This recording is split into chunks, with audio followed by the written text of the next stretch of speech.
Hello friends, आज के इस लेक्चर टॉपिक में आप सभी का फिर से स्वागत है। आज का जो हमारा टॉपिक है वो है वैक्सीनेशन के टाइप्स या वैक्सीन्स के टाइप्स। हमने पिछली इस वीडियो में बात किया था कि वैक्सीन होता क्या है, वैक्सीनेशन की प्रोसेस होते क्या है, और साथ ही साथ इसके प्रिंसिपल्स के बारे में देखा था, इसके रूट्स के बारे में देखा था और डिफरेंट वेज के बारे में देखा था। तो हमने वैक्सीनेशन का जो मेन क्लू है उसको देख लिया था। आज के इस स्टडी टॉपिक में हम लोग देखते हैं कि जो वैक्सीन का किस किस टाइप से निर्माण किया जाता है हमारे लैब्स में, जो आर्टिफिशियली रूप से बनते हैं। तो इसमें first generation, second generation, third generation की जो वैक्सीन आते हैं वो डिफरेंट डिफरेंट मेथड के थ्रू मतलब तैयार किए जाते हैं। तो इसके बारे में हम आज इस लेक्चर टॉपिक के थ्रू जानेंगे। तो आइए वैक्सीनेशन के टाइप्स या वैक्सीन के टाइप को स्टार्ट करते हैं। तो टाइप्स ऑफ वैक्सीनेशन को देखने से पहले हम वैक्सीनेशन को किस प्रकार से प्रोडक्शन किया जाता है उसका, इसके बारे में हम थोड़ा बहुत जान लेते हैं। तो वैक्सीन का जो मेन इम्पोर्टेंस होता है हमारे बॉडी में बहुत लार्ज स्केल्स में होता है ना। साथ ही साथ यह चिल्ड्रन के साथ जो एडल्ट होते हैं या जो पब्लिक होते हैं, जो एनिमल्स होते हैं, उसमें भी यह हाईली मतलब इफेक्ट डालते हैं और अपनी इम्पोर्टेंस के आधार पर अपने आप में यह एक प्रकार से इम्यूनिटी प्रोवाइड करते हैं। तो इसी के थ्रू कि जो वैक्सीन का प्रोडक्शन किया जाता है वो किस किस डिफरेंट स्टेजेस में किया जाता है इसको देखते हैं। तो पहला जो स्टेज होता है वो इनएक्टिवेशन का स्टेज होता है, अर्थात जब हम किसी भी एनिमल्स की बॉडी से उसका कोई बॉडी पार्ट, चाहे उसका होल बॉडी हो या उसका सब यूनिट ही क्यों ना, तो हम यहाँ पे सब यूनिट की बात करेंगे। यदि सेकेंड जनरेशन की बात करें तो किसी बॉडी का यदि वैक्सीन बनाने के लिए हम किसी बॉडी को या एनिमल के जो होल्स पार्ट या उसके किसी सब यूनिट पार्ट्स को लेते हैं, तो सबसे पहले उसमें जो वायरस पाया जाता है या उसमें जो माइक्रो ऑर्गेनिज्म पाए जाते हैं उसको पहले एंटीजन प्रिपरेशन के लिए उसको इनएक्टिव किया जाता है। यही होता है इनएक्टिवेशन प्रोसेस।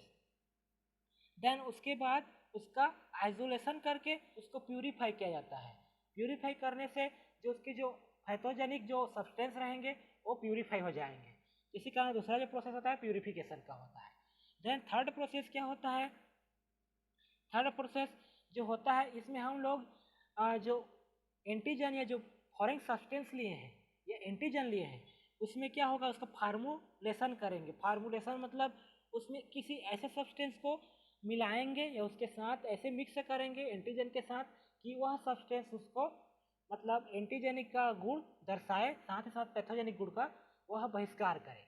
तो हम लोग देखते हैं कि जो एडजुवेंट होता है वह एक प्रकार से एंटीजेनिक प्रॉपर्टी तो रखता है लेकिन पैथोजेनिक प्रॉपर्टी नहीं पाया जाता है। तो इसी कारण इसमें एडजुवेंट को हम लोग उसका फार्मूलेशन करते हैं किसी भी एंटीजन में। तो यह 3 स्टेप कंप्लीट हुआ। देन आखिरी स्टेप में क्या होता है कि जो एटीन्यूएशन होता है, एटीन्यूएशन कहने का अर्थ जो उसमें जो और बचे जो वायरुलेंट या जो पैथोजेनिक कैरेक्टर होते हैं उसको हम लोग फिर से मतलब इलिमिनेट करते हैं। तो इस क्रिया को हम लोग इनएक्टिवेशन या बोल सकते हैं किल्ड कंडीशन भी बोल सकते हैं। तो इस प्रकार उसका हम लोग डिफरेंट डिफरेंट मेथड्स के थ्रू डिफरेंट डिफरेंट स्टेप में लैब में हम लोग किसी भी वैक्सीन का प्रोडक्शन करते हैं। तो ये जो वैक्सीन का प्रोडक्शन होता है वह इस वे के थ्रू होता है। तो इसमें कुछ सेकेंड जनरेशन के जो वैक्सीन दिए गए हैं, साथ ही साथ जो फर्स्ट जनरेशन के भी वैक्सीन दिए गए हैं, तो इसको हम लोग डायग्राम के थ्रू समझते हैं। तो जो फर्स्ट बोल रहा है पैथोजन, सिंथेसिस ऑफ या प्रोडक्शन ऑफ वैक्सीन। तो जो फर्स्ट कंडीशन होता है पैथोजन। तो पैथोजन जब हम लेते हैं कोई भी पैथोजन, कोई चाहे वो वायरस हो, बैक्टीरिया हो या माइक्रो ऑर्गेनिज्म हो, तो सबसे पहले प्रोसेस में हम लोग उसका एटीन्यूएशन करते हैं, उसको इनएक्टिव करते हैं। साथ ही साथ उसमें जो इनएक्टिवेशन की जो प्रोसेस करते हैं तो उसमें जो उसकी जो पैथोजेनिक कैरेक्टर रहती है, जो वायरुलेंट कैरेक्टर रहती है, वो रिड्यूस हो जाती है, जिसके कारण हमें एक प्रकार की जो पैथोजन प्राप्त होता है वो एटीन्यूटेड कंडीशन में प्राप्त होता है, इनएक्टिव कंडीशन में प्राप्त होता है। ये हो गया पहला प्रोसेस। दूसरी प्रोसेस में क्या करते हैं, जब हम किल्ड टाइप्स के जो वैक्सीन बनाते हैं तो उसमें क्या करते हैं, जो पैथोजन लेते हैं उसको जो अल्ट्रावायलेट रे रहते हैं उसके द्वारा हीट कर देते हैं। और हीट करने के कारण क्या होता है, जो उसमें जो पैथोजन की जो कैरेक्टर रहती है, जो एंटीजन होती है, वो किल्ड कंडीशन में आ जाती है और इस प्रकार यह वैक्सीन तैयार किया जाता है। देन थर्ड कंडीशन क्या होता है? थर्ड कंडीशन में हम एक टॉक्सॉइड वैक्सीन प्राप्त करते हैं। टॉक्सॉइड वैक्सीन, इसको हम आगे के स्लाइड में देखेंगे क्या होता क्या है। तो इसका हम लोग कुछ एक पॉइंट समझ लेते हैं कि जो टॉक्सिन होता है, जो टॉक्सिन मटेरियल होता है, उसमें क्या होता है, कुछ पार्ट क्या होते हैं बॉडी के टॉक्सिक होते हैं जो हमारे लिए वेरी वेरी हार्मफुल हैं, साथ ही साथ अदर पार्ट क्या होते हैं थोड़े बहुत लाभदायक होते हैं।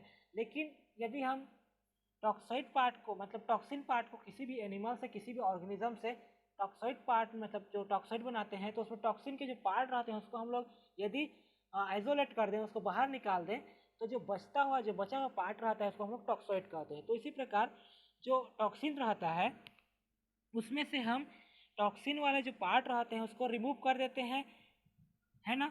लेकिन जो एंटीजेनिक प्रॉपर्टी वाली पार्ट रहती है, जो एक फॉरेन सब्सटेंस की प्रॉपर्टी दर्शाती है, उस पार्ट को हम लोग लेते हैं। तो इस प्रकार जो फॉर्म होता है एक नया प्रकार का एंटीजन या जो फॉरेन सब्सटेंस, उसको हम लोग टॉक्सॉइड कहते हैं। यही उसका मेन उद्देश्य है कि हम लोग थर्ड टाइप से भी सिंथेसिस कर सकते हैं किसी भी वैक्सीन का। तो इतना तो हो गया हमारे वैक्सीन को निर्माण में। अब देखते हैं सेकेंड जनरेशन का जो वैक्सीन होता है। तो सेकेंड जनरेशन का वैक्सीन हम आगे भी पढ़ेंगे किस किस प्रकार से क्या बोलते हैं इसकी स्टडी की जाती है, इसको लैब में तैयार किया जाता है। तो इसमें एक डायग्राम के थ्रू बताया गया है कि हम लोग इसमें किसी दो एनिमल का बॉडी के उसके सब यूनिट को लेते हैं। एक एक एनिमल चाहे वह वायरस हो, तो वायरस के उसके डीएनए आरएनए को लेकर के, साथ ही साथ उसके डीएनए आरएनए से जो एंटीजन होता है, जो हेपेटाइटिस बी जो वायरस रहता है, उसके डीएनए आरएनए से इसके एक पार्ट को सब यूनिट के लेते हैं जिसमें उसका जीनोम पाया जाता है। साथ ही साथ एक डीएनए के उसके एक सब यूनिट के पार्ट को लेते हैं जिसे प्लाज्मिड बोलते हैं हम लोग। तो उस पार्ट को लेते हैं और दोनों जो जो पहले प्रकार जो वायरस से आया हुआ जो उसका सब यूनिट था, तथा जो डीएनए से गया हुआ, जो बैक्टीरिया के डीएनए से गया हुआ जो उसका प्लाज्मिड या सब यूनिट है, उसको हम लोग मिक्स करते हैं, उसका रिकॉम्बिनेशन करते हैं। तो इस प्रकार जो हमें रिकॉम्बिनेंट डीएनए प्राप्त होता है उसको फिर हम लोग लैब में लेते हैं। देन उसको रिकॉम्बिनेंट जो टाइप्स का जो बना हुआ जो सब्सटेंस होता है ना, उसको हम लोग एक तीसरे प्रकार के ऑर्गेनिज्म में डालते हैं। ये तीसरे प्रकार के जो सेल रहते हैं उसमें डालते हैं। तो उसमें देखते हैं कि वह किस प्रकार से अपना इफेक्ट डालते हैं। तो यहाँ पर पहला हो गया, ये दूसरा हो गया, देन ए थर्ड जो इस्ट को यहाँ पर लिया गया है, तो उसमें इसके मतलब रिकॉम्बिनेंट को मिलाया जा रहा है, साथ ही साथ इसके खुद का ही एक प्रकार से जो जेनेटिक मटेरियल है वो पाए जा रहे हैं। तो इस प्रकार हम देखते हैं कि एक किस तरह से इसको यदि एक फार्मेलिन क्या होता है उसको फार्मूलेशन करते हैं और उसमें डालते हैं किसी प्याली में, तो उसमें देखते हैं कि जो उसका जो एंटीजन होता है, जो उसका पैथोजेनिक कैरेक्टर होता है वो दूर हो जाता है। साथ ही साथ जो हमें नॉन पैथोजेनिक जो कैरेक्टर मिलते हैं उसको हम एक वैक्सीन बॉक्स में रख लेते हैं और जो अन्य जो आइसोलेशन वाला पार्ट रहता है उसको हम लोग बाहर ही निकाल देते हैं। और इस प्रकार से हमें जो वैक्सीन प्राप्त होता है उसके मल्टीपल फॉर्म में प्राप्त होता है और इस प्रकार वैक्सीन को सेकेंड जनरेशन के वैक्सीन को तैयार किया जाता है। ये एक डायग्रामेटिक रिप्रेजेंटेशन था किसी भी सेकेंड जनरेशन के वैक्सीन को तैयार करने में किसी भी आर्टिफिशियली थ्रू। तो आइए तीसरा अब हम देखते हैं टाइप्स को स्टार्ट करते हैं। तो इतना तक हमने production of synthesis of vaccine देख लिया। अब आप कहते हैं टाइप्स डिफरेंट प्रकार के जो टाइप्स होते हैं मतलब वैक्सीन के, वो किस प्रकार से बनाए जाते हैं और किस किस प्रकार से अपनी नाम से जाने जाते हैं। तो जो पहला वैक्सीन होता है वह लाइव एटीन्यूटेड वैक्सीन होता है। लाइव एटीन्यूटेड कहने का अर्थ वो जिंदा भी है लेकिन वीकेंड कंडीशन में है। दूसरा किल्ड वैक्सीन, पहले बताया पिछले स्लाइड में, इसको किल्ड करके किया जाता है। देन सब यूनिट वैक्सीन, सब यूनिट मतलब किसी बॉडी के एक सब यूनिट पार्ट को लेकर के जो वैक्सीन तैयार किया जाता है तो सब यूनिट वैक्सीन कहते हैं। टॉक्साइड वैक्सीन, टॉक्साइड वैक्सीन में अभी बात की हमने, ये जो टॉक्सिन वाला पार्ट रहता है उसके टॉक्सिक वाला पार्ट को हम लोग निकाल देते हैं, तो जो बचता हुआ जो पार्ट रहता है जो कि एंटीजन के फॉर्म होता है उसको हम लोग टॉक्साइड कहते हैं। डीएनए वैक्सीन, डीएनए वैक्सीन को हम लोग सेकेंड जनरेशन वैक्सीन भी बोल सकते हैं। रिकॉम्बिनेंट वैक्सीन, ये प्रकार भी सेकेंड जनरेशन वाला वैक्सीन होता है। साथ ही साथ कंजुगेटेड वैक्सीन, कंजुगेटेड मतलब एक प्रकार कंजुगेटेड फॉर्म होता है। उसके बाद आता है कॉकटेल वैक्सीन। कॉकटेल एक प्रकार का मिक्सड फॉर्म होता है। तो ये डिफरेंट डिफरेंट जो वैक्सीन तैयार किए जाते हैं उसके एडवांटेज और डिसएडवांटेज पर निर्भर करते हैं। तो आइए हम लोग देखते हैं live attenuated vaccine. Live attenuated vaccine कहने का अर्थ नाम से स्पष्ट है, लाइव मतलब जिंदा होना, एटेन्यूएटेड मतलब इनएक्टिव कंडीशन या तो वीकेट कंडीशन में होना।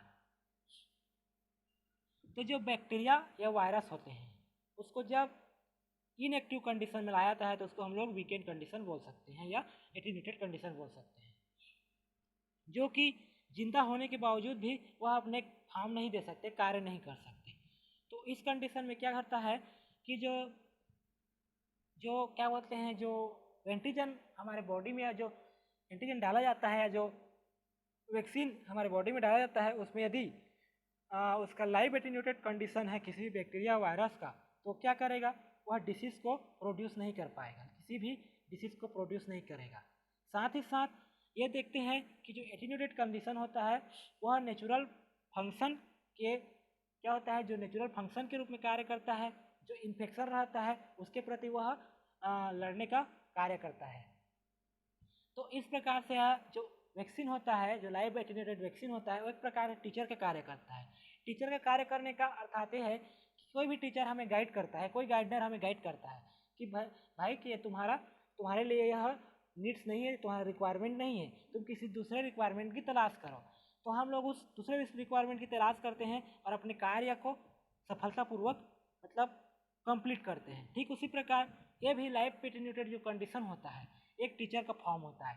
ये बताता है कि जो वैक्सीन तुमको दे जा रहा है वो जो होता है वह किसी भी तुम्हें अपने शत्रु से या अपने जो इनेमीज रहते हैं उसको पहचानने के लिए दिया जा रहा है। तो ये क्योंकि ये लाइव एटेन्यूएटेड कंडीशन में है मतलब जिंदा है, लेकिन वह वीकेंड कंडीशन में है, इनएक्टिव कंडीशन में है। तो हम लोग जो मैक्रोनिज्म जब हमारे बॉडी में डाला जाता है तो उसको हमारा जो एंटीबॉडी रहता है, जो बी सेल और टी सेल रहते हैं, जो लिम्फोसाइट सेल रहते हैं, वो हमको पहचान लेते हैं कि भैया ये तो मतलब हमारा शत्रु है, लेकिन ये तो शत्रु है तो इसको हम लोग केवल पहचानने के लिए हमारे बॉडी में डाला गया है, तो उसके प्रति हम लोग रिस्पॉन्स दर्शाते हैं। ये होता है एंटीबॉडी का कार्य। तो इसी को यहाँ पे बताया गया है कि एक प्रकार से यह इम्यून सिस्टम में टीचर का कार्य करता है। देन यह डिफरेंट अपने पार्ट्स में होस्ट के बॉडीज में साथ ही साथ अपने जो डाला गया जो वैक्सीन होता है वो डिफरेंट सफिशेंटली होता है, साथ ही साथ अपना वर्क बताता है। ये होता है live attenuated vaccine. Live attenuated vaccine जो होता है वो किसी भी फॉरेन हास्ट के रूप में किसी भी एनिमल में डाला जाता है जो पैथोजन होता है, लेकिन इसका हम लोग जो वेरुलेंट फॉर्म होता है उसको हम लोग डिस्ट्रॉय कर देते हैं। तो इसमें जो आता है, इसमें एग्जाम्पल दिया गया है BCG मतलब बेसिलस कालमेट फेरॉन जो होता है, यह माइकोबैक्टीरियम बोविस के द्वारा ग्रोइंग के द्वारा बनाया जाता है। साथ ही साथ इसमें हम लोग देखते हैं कि जो इस प्रकार का जो वैक्सीन तैयार किया गया वह लगातार वर्क करते करते इसको 13 ईयर्स होता है उसके पश्चात यह अपना वर्क दिखाया। और इसमें जो वैक्सीन आते हैं, जिस प्रकार के वैक्सीन बनाए गए जो लाइव एटेन्यूएटेड फॉर्म में आते हैं, वो होता है measles vaccine, mumps vaccine, polio vaccine, rota vaccine, rubella, tuberculosis, वेरिएला एंड येलो फीवर। इतने जो प्रकार के जो वैक्सीन बनाए गए वह मतलब इस लाइव एटेन्यूएटेड फॉर्म वाले वैक्सीन बनाए गए। अब आते हैं किल्ड वैक्सीन। किल्ड वैक्सीन मतलब जो वैक्सीन तैयार किया जाता है जो उसमें फॉरेन सब्सटेंस यूज किए जाते हैं, चाहे वो एंटीजन हो, चाहे वो फॉरेन सब्सटेंस के रूप में माइक्रो ऑर्गेनिज्म हो, बैक्टीरिया हो, वायरस हो, तो उसका जो स्टडी करते हैं, उसको जो लैब में तैयार किया जाता है वैक्सीन, वो किल्ड कंडीशन है मतलब वो मरा हुआ कंडीशन होता है जिसको वैक्सीन तैयार करने में लिया जाता है। तो इसमें जो वैक्सीन तैयार करते हैं वो ये तो इस प्रकार का वैक्सीन होता है, वो किसी भी डिसीज़ को मतलब पहचानने के लिए तैयार किए जाते हैं, लेकिन ये जो वैक्सीन होते हैं वह रिस्की प्रोसेस नहीं होते क्योंकि इसमें किल्ड कंडीशन में होते हैं जो वैक्सीन होते हैं वो, और ये हमारे इम्यून सिस्टम को जनरेट करने का कार्य करते हैं इस प्रकार का वैक्सीन। तो इसको हम लोग इसमें किसी भी क्या बोल सकते हैं कि जो किल्ड टाइप के जो वैक्सीन होते हैं उसमें बूस्टिंग की प्रोसेस होती है। बूस्टिंग की प्रोसेस कहने का अर्थ था जो वैक्सीन दिया जाता है वो किल्ड कंडीशन में है, तो किल्ड कंडीशन में है तो उस वैक्सीन की जो मतलब कैपेबिलिटी रहती है उसको बढ़ाने के लिए हमारे उसमें बूस्टिंग की प्रोसेस होती है और इसी बूस्टिंग में बूस्टर की आवश्यकता होती है। इसमें जो इफेक्ट होता है वह एटीन्यूटेड वैक्सीन के तुलना में बहुत ही कम होता है इसका इफेक्ट। तो इस प्रकार किल्ड वैक्सीन लैब में तैयार किए जाते हैं। इसमें जो वैक्सीन तैयार किए जाते हैं उसमें इनएक्टिवेटेड पोलियो वायरस वैक्सीन होते हैं, परटुसिस वैक्सीन होते हैं, रेबीज वैक्सीन होते हैं, हेपेटाइटिस ए वैक्सीन होते हैं, जो कि लैब में किसी भी केमिकल इनएक्टिवेशन, फार्मूलेशन, फार्मेल्डिहाइड साथ ही साथ दूसरे प्रकार के जो एजेंट होते हैं उसके थ्रू यह सक्सेसफुली तैयार किए जाते हैं। और इसमें जो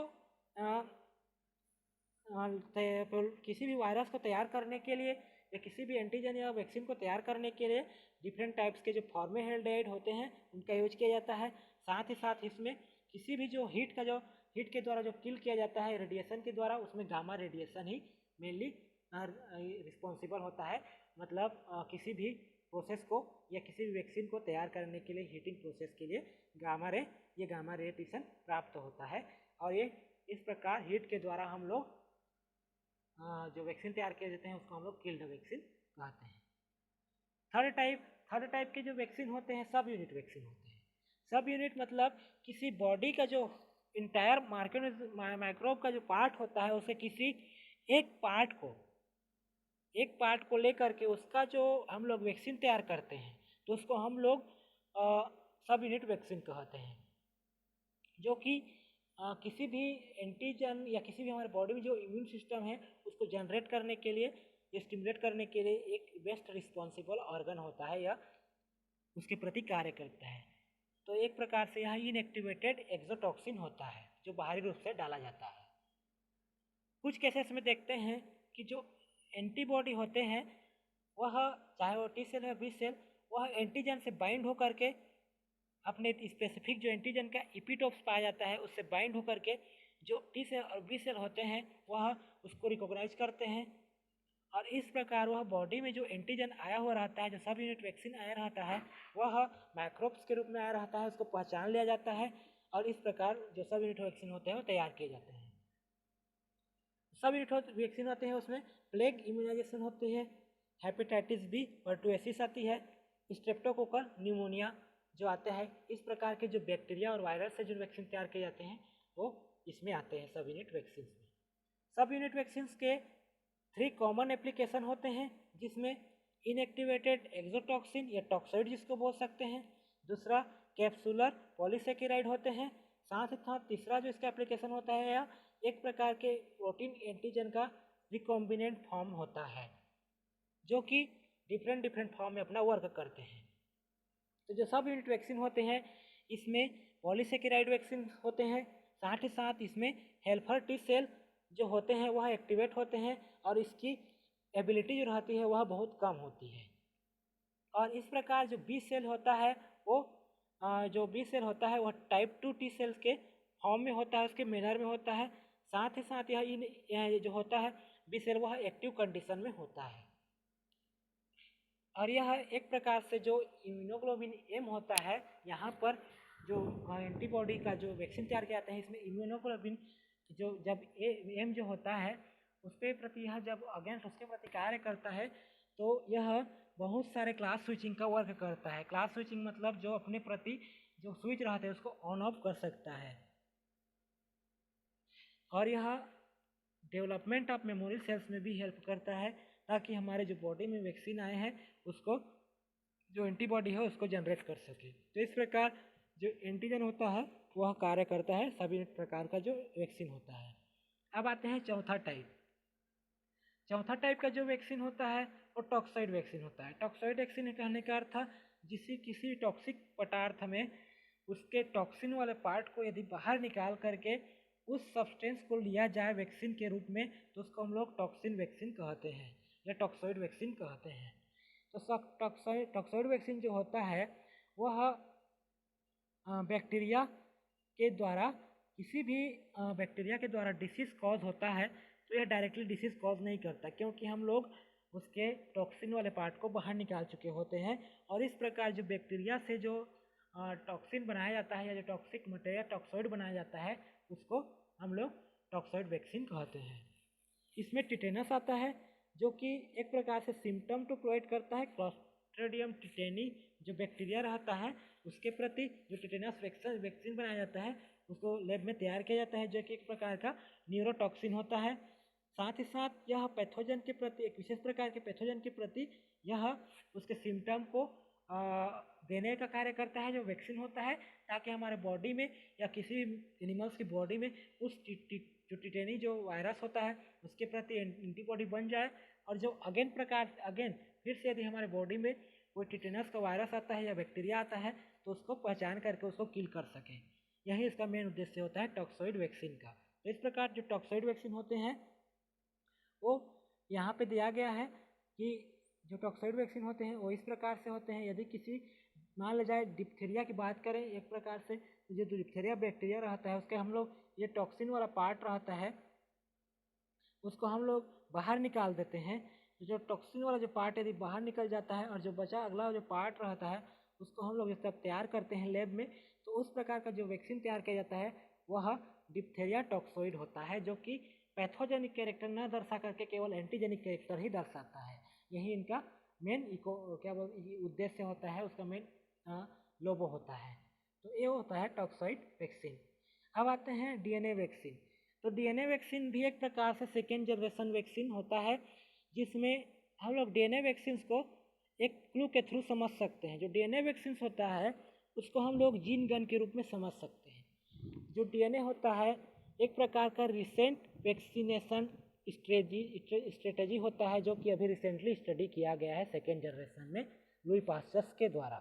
तो इसमें क्या होता है कि जो किसी भी बॉडी का जो हमारा मस्कुलर पार्ट होता है उसके जो उसमें जो मसल्स पाए जाते हैं उसमें क्या होता है, इस प्रकार के एंटीजन को डायरेक्टली इंजेक्ट किया जाता है ना, जिसमें जो डीएनए रहता है वो इनकोड रहता है किसी भी क्या बोलते हैं एंटीजन का।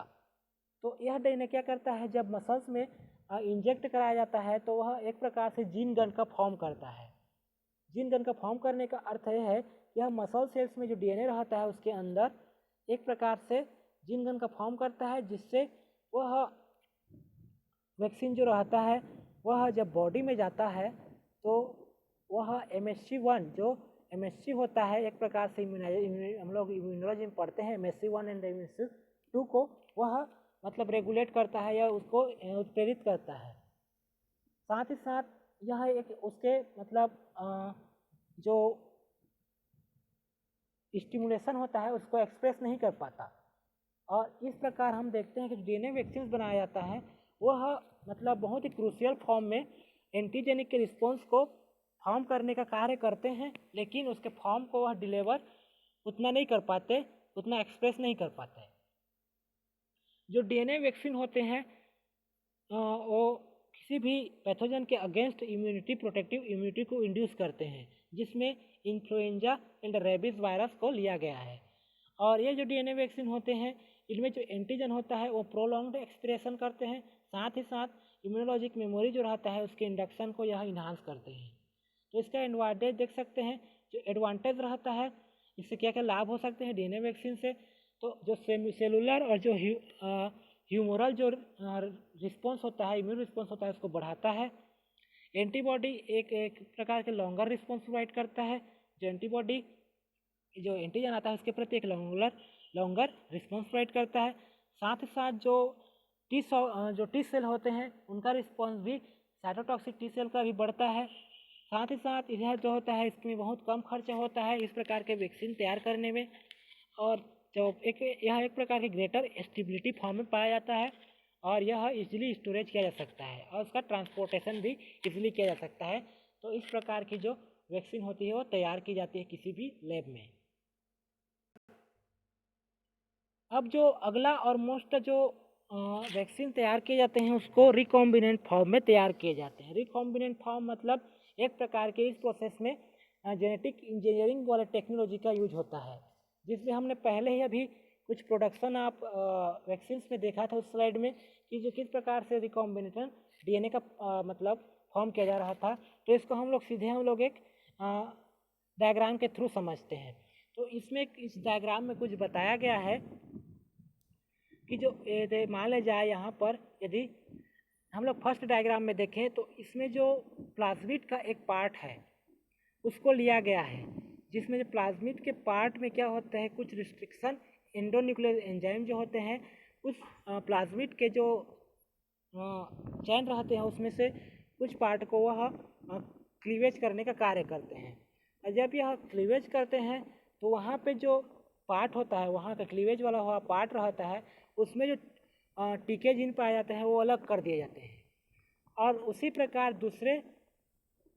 किसी दूसरे से एक प्रकार का मतलब डीएनए को किसी दूसरे एनिमल से दूसरे ऑर्गेनिज्म के जो चाहे बैक्टीरिया हो उसके पार्ट को लेकर के उसको एक रिकॉम्बिनेंट फॉर्म में यहाँ पर तैयार किए जाते हैं। और यहाँ पर जो एंजाइम कार्य करता है वो क्लीवेज के लिए मतलब एंडोन्यूक्लियस एंजाइम कार्य करता है, साथ ही साथ उसको जोड़ने के लिए लाइगेस एंजाइम कार्य करता है। तो फिर उस जो आए हुए दोनों सब्सटेंस से जो आए हुए जो जेनेटिक मटेरियल रहते हैं उसको फिर रिकॉम्बिनेंट बनाया जाता है। और इसमें क्या होता है, यहाँ पर जो जीन फॉर्म हुआ है वो पैथोजन का, उससे उसको रिकॉम्बिनेंट बनाया जाता है। और इस प्रकार जो डीएनए जो आरएनए बनता है उसको हम लोग फिर टिश्यूज कल्चर में लेते हैं और उसमें जो वैक्सीन होता है उसके वायरस को डालते हैं। और इस प्रकार उसके बहुत से प्रोसेस के द्वारा रिकॉम्बिनेशन प्रोसेस के द्वारा एक नए प्रकार की वैक्सीन का तैयार किया जाता है जिसमें रिकॉम्बिनेंट फॉर्म में वैक्सीन पाए जाते हैं। तो इस प्रकार ये रिकॉम्बिनेंट फॉर्म वाला वैक्सीन होता है। देन हम लोग देखते हैं कॉन्जुगेटेड वैक्सीन। तो कॉन्जुगेटेड वैक्सीन जो होता है, जो प्रोटीन और पॉलीसेकेराइड वाला पार्ट होता है उससे मिलकर बनता है यह इम्यूनोजेनिसिटी होती है उसको इन्हांस करता है। इम्यूनोजेनिसिटी कहने का अर्थ उसके जो इम्यूनोजेनिक कैरेक्टर दर्शाते हैं उसको इन्हांस करता है, बढ़ाने का कार्य करता है।